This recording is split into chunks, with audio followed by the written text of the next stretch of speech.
Map scale, जैसे कि हम जानते हैं कि ये पॉसिबल नहीं है, जितनी भी लैंड फीचर्स हैं उनका एक्चुअल जो साइज़ है मैप पर ड्रॉ करना पॉसिबल नहीं है। जिसके लिए हमने जो है वो मैप स्केल जो है वो उसके यूज़ करते हैं और उसके ज़रिए हम डिस्टेंस को फाइंड करते हैं किसी भी दो लैंड फीचर्स के दरमियान में। तो इसकी 3 टाइप्स हैं मैप स्केल की।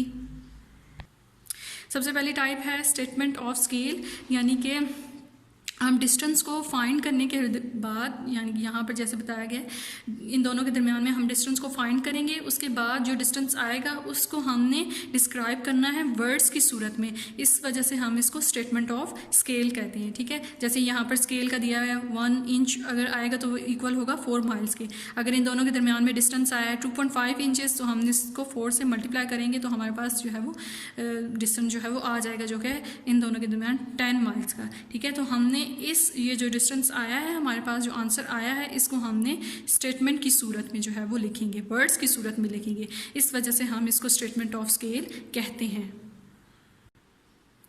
तो नेक्स्ट जो है सेकंड टाइप जो है हमारे पास रिप्रेजेंटेटिव फ्रैक्शन। ठीक है, यानी हमने डिस्टेंस को फाइंड किया, उसके बाद जो हम डिस्क्राइब करेंगे डिस्टेंस को वो फ्रैक्शन की सूरत में करेंगे। इस तरह करना है हमने। ठीक है, इस तरह इन दोनों के दरमियान में डिस्टेंस को फाइंड करेंगे, फिर उसको मल्टीप्लाई कर देंगे जितने भी इंच यहाँ पर दिए हुए हैं। उसके बाद जब हम उसको लिखेंगे तो वो हमने फ्रैक्शन की सूरत में लिखना है। इस वजह से हम इनको रिप्रेजेंटेटिव फ्रैक्शन कहेंगे। नेक्स्ट है थर्ड लीनियर स्केल और बार स्केल। इसमें इस स्केल की इस टाइप में हम डिस्टेंस को जो है वो हॉरिजॉन्टल लाइन के ज़रिए जो है वो डिस्क्राइब करते हैं डिस्टेंस को। इस वजह से हम इसको बार स्केल भी कह सकते हैं। मयूरिंग अ कर्व्ड रूट, यानी कि कुछ रूट होते हैं जो कर्व्ड होते हैं, ठीक है, टेढ़े होते हैं, तो उनको हम कैसे मैयर कर सकते हैं। अगर हमने उनके दरमियान को डिस्टेंस को मैयर करना है तो उसके लिए हम क्या करेंगे, किसी भी स्ट्रिंग को यूज़ करेंगे, किसी रस्सी को या धागे को यूज़ कर सकते हैं इसके लिए। तो हम उस कर्व जो रूट होगा उस पर उस रस्सी को या धागे को फैला देंगे। उसको फैलाने के बाद हम उसका जो मैयरमेंट है वो स्केल पर रखेंगे। स्केल पर रखने के बाद हमारे पास जो है वो एग्जैक्ट जो उसकी मैयरमेंट है वो आ जाएगी। तो इस तरह हमारे पास उसका जो कर्व रूट है उसकी मैयरमेंट हमारे पास होगी। ठीक है, तो कर्व रूट की हम मैयरमेंट जो है वो इस तरीके से करेंगे, किसी भी स्ट्रिंग या धागे से। Grid reference. ग्रिड रेफरेंस क्या है, मैप में या ग्लोब में आपने देखा होगा हॉरिजॉन्टल लाइंस होती हैं और कुछ वर्टिकल लाइंस होती हैं। ठीक है, इन हॉरिजॉन्टल और वर्टिकल लाइंस को हम ग्रिड लाइंस कहते हैं। और ये जो जितनी भी जब भी हम हॉरिजॉन्टल या वर्टिकल लाइंस लगाएंगे तो उसके बाद ये स्क्वायर बनते हैं। तो ये स्क्वायर जो है वो ग्रिड कह सकते हैं हम इनको, कि ये ग्रिड बनाते हैं। ठीक है, तो इन ग्रिड लाइंस को या ग्रिड को जो है वो नंबर्स और वैल्यू के ज़रिए जो है वो मार्क्ड किया जाता है। नेक्स्ट है लाइंस ऑफ लैटिट्यूड। अच्छा, ग्लोब में जो हॉरिजॉन्टल लाइंस होती हैं, ठीक है, इस तरह की जो लाइंस होती हैं हॉरिजॉन्टल में, उन लाइंस को हम क्या कहते हैं, लाइंस ऑफ लैटिट्यूड। ठीक है, जो कि वेस्ट टू ईस्ट होती हैं। ठीक है, इस तरह होंगी। इस तरह की जितनी भी लाइंस लगी होंगी हॉरिजॉन्टल शेप में वो लाइंस ऑफ लैटिट्यूड कहलाएंगी। ठीक है, जो कि 180 होती हैं। 90 जो होती हैं वो नॉर्थन हेमिस्फेयर में होती हैं और 90 जो होती हैं वो साउथर्न हेमिस्फेयर में होती हैं। इसके बाद है लाइंस ऑफ लॉन्गिट्यूड। लॉन्गिट्यूड जो है वर्टिकल लाइंस, यानी कि जो सीधी लाइन होती है इसको हम वर्टिकल कहते हैं। जितनी भी सीधी लाइंस हैं जो वर्टिकल शेप में हैं, ठीक है, उनको हमने लाइंस ऑफ लॉन्गिट्यूड कहना है, जो कि 360 होती हैं। ठीक है, और 180 जो है वो होती हैं वो ईस्ट प्राइम मेरिडियन की तरफ होती हैं और 180 जो है वो prime meridian, west prime meridian की तरफ होती हैं। ठीक है, तो जितनी भी ग्लोब में वर्टिकल लाइंस होंगी वो लाइंस ऑफ लॉन्गिट्यूड हम इनको कहेंगे, जिनकी तादाद जो है वो 360 है। नेक्स्ट है हमारे पास इक्वेटर। इक्वेटर एक ऐसी लाइन है, इमेजिनरी लाइन है, जो कि हॉरिजॉन्टल लाइन होती है। ठीक है, जो कि डिवाइड करती है अर्थ को 2 हाफ्स में। ठीक है, एक ये हाफ हो गया, एक ये हाफ हो गया, यहाँ पर लाइन होगी इक्वेटर, इसको हम कहेंगे। ठीक है, जो कि साउथर्न हेमिस्फेयर में डिवाइड करती है और नॉर्थन हेमिस्फेयर में। ठीक है, ये लाइन जब दरमियान में लगाएंगे इक्वेटर हो गई, ऊपर वाला पोर्शन हो गया नॉर्थन हेमिस्फेयर, नीचे वाला साउथर्न हेमिस्फेयर हो गया। ठीक है, इस तरह ये इसके 2 हाफ्स बन गए, तो ये जो है वो इसको हम इक्वेटर कहेंगे। इस तरह प्राइम मेरिडियन क्या है, एक ऐसी इमेजिनरी लाइन है जो कि वर्टिकल लाइन होती है। ठीक है, यानी कि सीधी होती है, और इसको हम प्राइम मेरिडियन कहते हैं, जो कि ईस्टर्न एंड वेस्टर्न हेमिस्फेयर की तरफ जो है वो डिवाइड हुई होती है। ठीक है, इक्वेटर जो होते हैं वो हॉरिजॉन्टल में होगी, जबकि प्राइम मेरिडियन जो होती है लाइन वो वर्टिकल की तरफ होती है और डिवाइड करती है उसको, तो इसको हम प्राइम मेरिडियन कहते हैं। लोकेटिंग प्लेसेस, यानी कि मैप में जितनी भी ग्लोब में जितनी भी लाइंस होती हैं लॉन्गिट्यूड और लैटिट्यूड, ठीक है, वो जो है हमें हेल्प करती हैं लोकेट करने में किसी भी प्लेस को, ठीक है।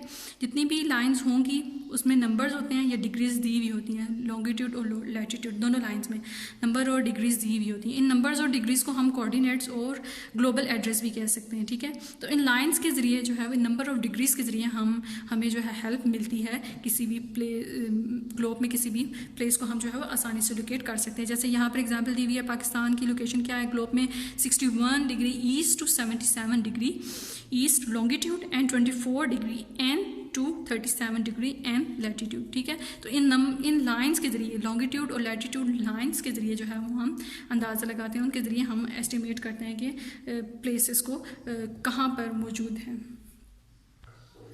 अच्छा जी, नेक्स्ट है टाइम डिफरेंस, ठीक है। जैसे हम जानते हैं कि 360 जो है वो लॉन्गिट्यूड्स होते हैं, ठीक है, और अर्थ जो है वो अपना एक रोटेशन कंप्लीट करती है, एक एक्सिस जो है वो कंप्लीट करती है 24 आवर में। इसका मतलब है कि अर्थ जो है वो ज़मीन जो है वो 24 आवर में जो है वो 360 डिग्री तक जो है वो रोटेट करती है। इसके अलावा हमारी जो ज़मीन है, वर्ल्ड है, दुनिया है, उसमें ठीक है 24 टाइम जोन्स होते हैं, ठीक है। 12 जो है वो वेस्ट प्राइम मेरिडियन की तरफ है और बाकी जो 12 हैं वो ईस्ट प्राइम मेरिडियन की तरफ है, ठीक है। प्राइम मेरिडियन एक इमेजिनरी लाइन होती है जिसके ज़रिए जो हम टाइम को मेजर करते हैं, ठीक है, जो कि ग्रीनविच जो लंदन में है, यूके में है, उसको पास करते हुए गुजरती है। और इसके अलावा अगर हम प्राइम मेरिडियन ईस्ट की तरफ अगर हम ट्रैवल कर रहे हैं तो हमने क्या करना है, 1 आवर ऐड कर लेना है, 50 डिग्री हमारा कवर हो जाएगा, उसके बाद हमने उसको 1 आवर को ऐड कर लेना है। इसके बाद वेस्ट की तरफ अगर हम ट्रैवल कर रहे हैं और हमारा 50 degree every 50 degree of longitude पे हमने आएगा जो हमारे पास, उसको हमने 1 आवर सब्ट्रैक्ट कर लेंगे। तो इस तरह हमारे पास जो है वो एग्जैक्ट टाइम जो है वो हमारे पास मौजूद होगा। नेक्स्ट पेज पे आपकी एग्जांपल दी हुई है। फर्स्ट एग्जांपल है, अगर इस वक्त लंदन में 12 PM हो रहे हैं तो पाकिस्तान में जो है वो कराची पाकिस्तान में क्या टाइम हो रहा होगा, ठीक है। लॉन्गिट्यूड ऑफ कराची हमारे पास है 67 E, लॉन्गिट्यूड ऑफ लंदन है 0 डिग्री E, ठीक है। तो हमने इनका डिफरेंस फाइंड करना है, तो हमने इसको माइनस कर लेना है, ठीक है। फिर उसके बाद हमने इसको डिवाइड किया, देन हमारे पास आंसर आ गया। और कराची जो है वो ईस्ट में है लंदन की, इस वजह से हमने 1 आवर जो है वो एवरी 15 लॉन्गिट्यूड पर हम 1 आवर ऐड कर लेंगे, ठीक है। जब भी हमारे पास 15 डिग्री हो जाएगा लॉन्गिट्यूड, फिर हमने उसके बाद 1 आवर को ऐड कर लेना है। इसके बाद हमारे पास टाइम आ जाएगा कि कराची का उस वक्त टाइम होगा 4 PM। इस तरह नेक्स्ट एग्जांपल है, इफ़ इट इज़ 7 PM इन लाहौर के पाकिस्तान लाहौर में 7 PM है, तो टाइम क्या होगा ब्राज़ील में उस वक्त क्या टाइम होगा। लॉन्गिट्यूड है लाहौर का दिया हुआ है, मेंशन किया हुआ है। इसके बाद हमारे पास ब्राज़ील का है, फिर हमने डिफरेंस फाइंड करना है तो हमने इसी तरह माइनस करेंगे, ठीक है। अब ये ईस्ट में था पहला, तो हमने इसमें ऐड किया था, अब ये वेस्ट की तरफ है, तो जब भी हम अब इसको हम माइनस करेंगे, जब भी हमने 15 लॉन्गिट्यूड कवर कर लेंगे उसके बाद हमने इसको माइनस कर लेना है, देन हमारे पास जो है वो 11 AM आ गया है। तो यहाँ पे आपका चैप्टर जो है वो एंड हो रहा है। आई होप आपको सारा चैप्टर जो है वो अच्छी तरह से समझ में आ गई होगी।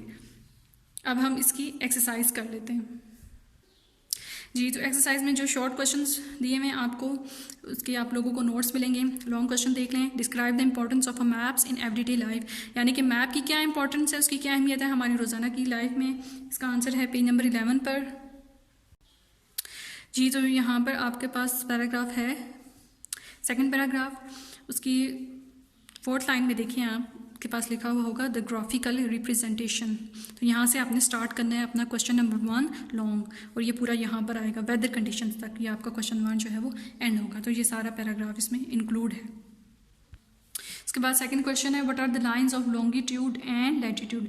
लॉन्गिट्यूड और लैटिट्यूड लाइंस क्या हैं, हमने उसके बारे में बताना है। इसका आंसर पेज नंबर 16 पर है। यहाँ से हेडिंग स्टार्ट हो रही है लाइंस ऑफ लैटिट्यूड, यहाँ से आपने स्टार्ट करना है। हेडिंग इसी तरह आपने देनी है और ये पूरा पैराग्राफ आपने लिखना है। उसके बाद अगेन आप हेडिंग देंगे क्वेश्चन नंबर 2 की लाइंस ऑफ लॉन्गिट्यूड, और ये सारी हेडिंग जो है वो इसमें इंक्लूड होगी। इस तरह जो भी आप करें कि पहले आपने हेडिंग देनी है, उसके बाद ये सारा शामिल करना है इसमें। यहाँ तक ये आंसर जो है वो ख़त्म हो रहा है। यहाँ से स्टार्ट होगा क्वेश्चन नंबर 2 और यहाँ पर एंड हो रहा है आपका। नेक्स्ट क्वेश्चन है question number 3, how do you calculate time with the help of longitudes, give examples. अच्छा, हम जो है वो लॉन्गिट्यूड की मदद से कैसे टाइम को कैलकुलेट कर सकते हैं, हमने इसमें एग्जांपल्स देनी है, तो इसका आंसर देख लेते हैं। पेज नंबर 17 पर आपको हेडिंग मिलेगी टाइम डिफरेंस, तो ये यहाँ से आपका आंसर स्टार्ट होगा। देयर आर 360 ऑफ लॉन्गिट्यूड, यहाँ से आपने स्टार्ट करना है अपना आंसर, यहाँ पर एंड करना है, ठीक है। ये फर्स्ट क्वेश्चन का हो गया, इसके बाद उन्होंने कहा है एग्जांपल्स देनी है, तो अब हम पहले हेडिंग देंगे एग्जांपल्स की, उसके बाद स्टार्ट करना है हमने नेक्स्ट। इसी तरह एग्जांपल्स की हेडिंग देने के बाद आपने यहाँ से यहाँ तक इसको मेंशन कर लेना है, ठीक है। तो ये सारा एग्जांपल में इसका आएगा यहाँ तक। नेक्स्ट 4 क्वेश्चन आपका एडिशनल क्वेश्चन है, ये आप खुद लिख लीजिएगा इसी तरह बुक पर। What is compass, explain the 4 cardinal directions, ठीक है। कंपस क्या है और हमने जो 4 कार्डिनल जो हैं डायरेक्शंस हैं हमने उसको भी एक्सप्लेन करना है जी। तो पेज नंबर 14 पर आपको हेडिंग मिलेगी डायरेक्शंस, इस तरह आपने हेडिंग देनी है और यहाँ से स्टार्ट करना है कंपस से, और ये पूरा हेडिंग आएगी ऑलवेज टू द टॉप तक। तो ये आपका क्वेश्चन नंबर 4 यहाँ पर एंड होगा। क्वेश्चन आंसर खत्म हो गए हैं। अब हम नेक्स्ट देख लेते हैं क्या क्वेश्चन है। Choose the correct option. Map symbols are usually explain in the dash, यानी कि जितने भी मैप सैम्पल्स होते हैं वो कहाँ पर एक्सप्लेन किए जाते हैं, लेजेंड पर, ठीक है। तो आपने यहाँ पर टिक करना है।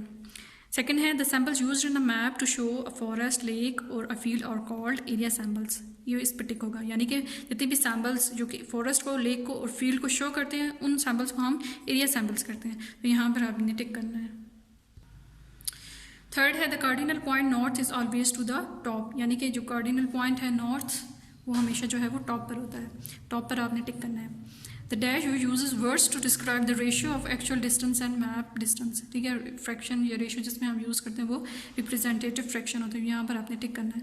The location of Pakistan on the globe, location of Pakistan जो है वो लॉन्गिट्यूड हमें दी हुई है, लैटिट्यूड जो है वो इसकी ये है, तो ये आपने इस पर टिक करना है 24 degree N to 37 degree N. Next है write tick for a true statement and F for a false statement. True false है। फर्स्ट है आपके पास line samples are use to represent a river, road और रेलवे, ठीक है। Line samples क्या represent करते हैं, रिवर को, रोड को और रेलवे को, तो ये स्टेटमेंट जो है वो ट्रू है, तो टिक आएगा। सेकंड है north east, south east, north west, south west are the cardinal directions, ठीक है। तो ये कार्डिनल डायरेक्शंस हैं, ये तो ये स्टेटमेंट गलत है, ठीक है। ये कार्डिनल डायरेक्शन नहीं, ये इंटरमीडिएट डायरेक्शन है, तो यहाँ आपने फॉल्स लगाना है। थर्ड है magnetic compass is an instrument use to trace the true north. Magnetic compass एक ऐसा इंस्ट्रूमेंट है जिसमें हम ट्रू नॉर्थ को जो है वो कर सकते हैं, मेजर कर सकते हैं, तो इसमें ये है टिक आएगा। There are 360 degree of latitude, तो ये 360 ऑफ लैटिट्यूड नहीं है, 360 ऑफ लॉन्गिट्यूड होते हैं, तो ये स्टेटमेंट फॉल्स है, तो यहाँ पर ये क्रॉस आएगा। लास्ट है अवर world is divided into 24 time zones, तो ये स्टेटमेंट ट्रू है, ठीक आएगा। 24 टाइम जोन्स होते हैं, 12 जो होते हैं ईस्ट प्राइम मेरिडियन की तरफ होते हैं और 12 जो है वो वेस्ट प्राइम मेरिडियन के अंदर, तो ये स्टेटमेंट ट्रू है, इस पर टिक आएगा। तो यहाँ तक आपकी एक्सरसाइज जो है वो एंड हो रही है। आई होप आपको समझ में आ गई होगी सारा जितना भी करवाया गया अभी तक, ठीक है। थैंक यू, अल्लाह हाफिज़।